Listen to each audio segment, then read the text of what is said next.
성도님들, 중간 역할이라는 말이 있습니다. 어느 조직, 사회든 중간 역할을 하는 사람의 역할이 참 보이지 않게 중요할 때가 있습니다.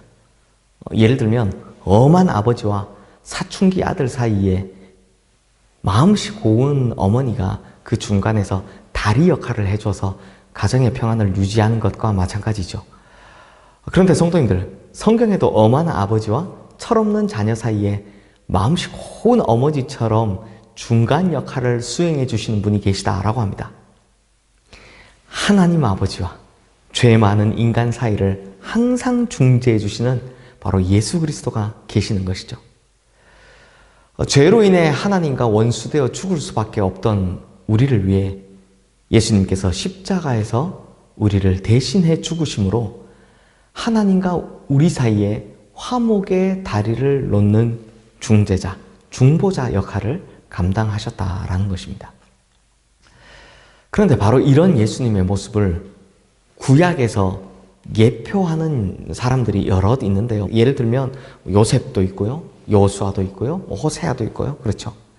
그 중에 한 모델이 바로 제사장입니다. 당시에는 사람들이 하나님 앞에 나가기 위해서는 항상 제사장을 통하여 나갈 수밖에 없었습니다. 그래서 중재자인 제사장 앞에 자신의 죄를 전가할 짐승을 가지고 와서 자신의 소망을 대신 하나님께 아뢰어달라고 부탁을 했어야만 했습니다. 사랑하는 성도님들, 오늘 우리가 보고 있는 이 본문은 앞서 성막을 짓고 성막의 여러 규례를 정한 후 이제 그 성막에 거하는 사람, 즉 하나님 앞에서 중재자의 역할을 감당하는 제사장에 관한 이야기입니다. 그래서 어제는 이 제사장 의복에 대한 규정을 말씀하셨고요. 오늘은 이런 제사장을 하나님 앞에 세우는 제사장의 위임식에 관한 말씀을 하고 계십니다. 자, 그럼 제사장 위임식에 대한 이야기를 해보겠습니다. 먼저 제사장 위임식을 하기 전에 제사장들을 데리고 와서 물로 정결하게 합니다. 그리고 그 위에 어제 우리가 본 제사장의 의복을 입힙니다. 이후 이 제사장 위임식을 위해 제사를 먼저 드리는데요. 여기서 특별한 것은 이 위임식 제사를 위해 짐승 3마리가 들어간다라는 것입니다. 숫송아지 1마리와 양 2마리가 들어갑니다. 그리고 이 각각의 짐승들이 어떻게 필요한지, 또 짐승을 잡기 전에는 어떤 절차를 거치는지 오늘 말씀이 잘 가르쳐주고 있습니다. 먼저 첫 번째 짐승을 잡는데 바로 숫송아지입니다. 10절 말씀 보시죠. 너는 숫송아지를 회막 앞으로 끌어오고 아론과 그의 아들들은 그 송아지 머리에 안수할지며. 먼저 숫송아지의 머리에 이 제사장이 될 사람들이 안수를 하고 기도를 합니다. 이것은 제사장의 죄를 이 송아지에게 전가한다라는 것입니다. 그리고 나서 숫송아지를 잡습니다.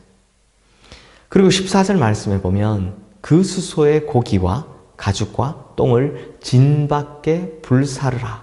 이는 속죄죄니라 라고 말씀합니다. 그러니까 숫송아지를 잡은 이유가 속죄죄를 위함이다라는 겁니다. 이것이 무슨 뜻이겠습니까? 하나님 앞에 백성들의 죄를 가지고 나오기 전에 먼저 제사장, 너의 죄의 문제부터 정리하고 나와야 된다라는 말씀입니다. 자, 이제 두 번째는 양을 잡습니다. 15절 말씀입니다. 너는 또 숫양 1마리를 끌어오고 아론과 그의 아들들은 그 숫양의 머리 위에 안수할지며. 이 잡게 될 숫양 1마리의 머리에도 안수하고 이 양도 잡습니다. 그런데 이 양은요, 잡고 나서 고기를 먹는 것이 아니라 다 태워버립니다. 온전히 태우는 향기를 하나님께 드린다라는 것입니다. 그래서 18절 말씀을 보면 그 숫양 전부를 제단 위에 불사르라. 이는 여호와께 드리는 번제요. 이는 향기로운 냄새니 여호와께 드리는 화제니라. 즉 이번에는 다 불태워 태우는 이 화제, 즉 번제라는 것입니다. 이 번제의 신학적인 의미는요, 내가 이 번제처럼 온전히 하나님 앞에서 다 타겠습니다. 다 태워지겠습니다. 라는 그런 의미입니다. 그러니까 이 말은요, 제사장들이 하나님 일을 하다가 내 몸을 온전히 드리겠습니다. 라는 고백인 겁니다. 내가 육체적인 수고와 내 몸의 헌신을 하나님 앞에 아끼지 않겠습니다. 라는 그런 결단의 의미인 것이죠. 마지막으로 순양 한 마리를 또 잡는데 이 순양은 22절의 말씀처럼 위임식의 순양입니다. 그런데 이 순양을 잡아서는요, 좀 독특한 의식을 치릅니다. 20절, 21절 말씀입니다. 너는 그 순양을 잡고 그것의 피를 가져다가 아론의 오른쪽 귀뿌리와 그의 아들들의 오른쪽 귀뿌리에 바르고 그의 오른손 엄지와 오른발 엄지에 바르고 그 피를 제단 주위에 뿌리고 제단 위에 피와 관유를 가져다가 아론과 그의 옷과 그의 아들들과 그의 아들들의 옷에 뿌리라. 그와 그의 옷과 그의 아들들과 그의 아들들의 옷이 거룩하리라. 이 순양의 피를 가지고 오른쪽 귀뿌리 그리고 오른쪽 엄지 또 오른발 엄지에 바릅니다.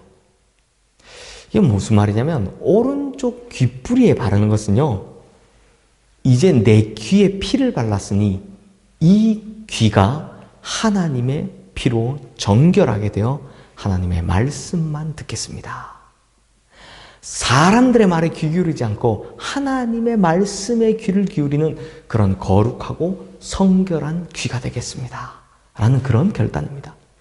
또 오른손 엄지에 바르는 이유는 이 손은 앞으로 백성들이 가지고 나오는 소와 양 등 이런 여러 짐승들을 잡아서 하나님께 중보의 역할을 해야 하므로 이 손으로는 범죄하지 않겠습니다. 이 손은 거룩한 손이 되겠습니다. 이 손으로는 불의한 뇌물을 받지 않고 이 손으로는 하나님께 드리는 거룩한 예물만 드리겠습니다. 하는 결단인 것이죠. 그리고 오른발 엄지에 바르는 이유는 이 발로는 하나님께서 정하신 곳에만 가고 세상의 악으로는 내가 출입하지 않겠습니다. 라는 그런 결단인 것입니다. 사랑하는 성도님들, 오늘 본문인 이 제사장의 위임식을 보면서 저는 이런 생각이 들더라고요. 한국교회의 문제의 많은 부분을 차지하는 것이 목회자들의 문제다 보니까 결국 목회자가 하나님의 말씀대로 개혁되어야만 한국교회가 개혁된다라는 것입니다. 그런데 목회자가 어떻게 개혁해야 되냐? 목회자가 개혁해야 할 초심이 있다면 바로 오늘 말씀이겠죠. 그러므로 성도님들, 오늘 매일 묵상을 마치고 기도하실 때 이 부족한 종을 위해서 또한 저를 비롯해서 우리 교회 목회자들을 위해서 그리고 한국교회 목회자들을 위해서 기도해 주시기를 부탁드립니다. 성경이 말한 원래의 의미대로 따르는 목회자들이 되도록 또 이 나라에 있는 많은 목회자들이 이 말씀 같은 이런 목회자들이 되도록 그래서 하나님께 세우신 목회자들이 다 예수 그리스도 닮은 중재자, 중보자의 역할을 제대로 할 수 있기를 기도해 주시기 부탁드립니다. 기도하겠습니다. 하나님 아버지, 오늘 이 제사장 위임식의 장면을 보면서 참 목회자로서 많은 생각이 듭니다. 주님, 이 위임식에 3마리 짐승의 피가 주는 그 징표처럼 우리의 귀는 늘 하나님의 말씀을 듣게 하시고 우리의 손은 범죄하지 않게 하시고 우리의 발은 늘 하나님께서 원하시는 곳에 서게 하여 주시옵소서. 뿐만 아니라 왕같은 제사장으로 부름받은 우리 모든 성도님들도 이와 같게 하여 주시옵소서. 특별히 한국교회가 참 위기입니다. 이 많은 위기를 만들어낸 것, 그 결정적인 이유 중 하나는 바로 이러한 하나님의 말씀, 초심을 잃어버렸기 때문이라 생각합니다. 그러므로 주님, 우리가 불의의 자리에 서지 않게 하시고 하나님 말씀인 정의의 자리에 서게 하시며 우리의 손은 불의한 손이 아니라 하나님의 일을 하는 거룩한 손이 되게 하시고 우리의 눈과 귀는 불의한 곳을 쳐다보는 것이 아닌 하나님께서 계신 거룩한 곳을 쳐다보고 거룩한 말씀만 듣는 귀가 되게 하여 주시옵소서. 그리하여 다시 한번 한국교회가 하나님의 은혜 가운데 거하게 하여 주시옵소서. 예수 그리스도 이름으로 기도드리옵나이다. 아멘.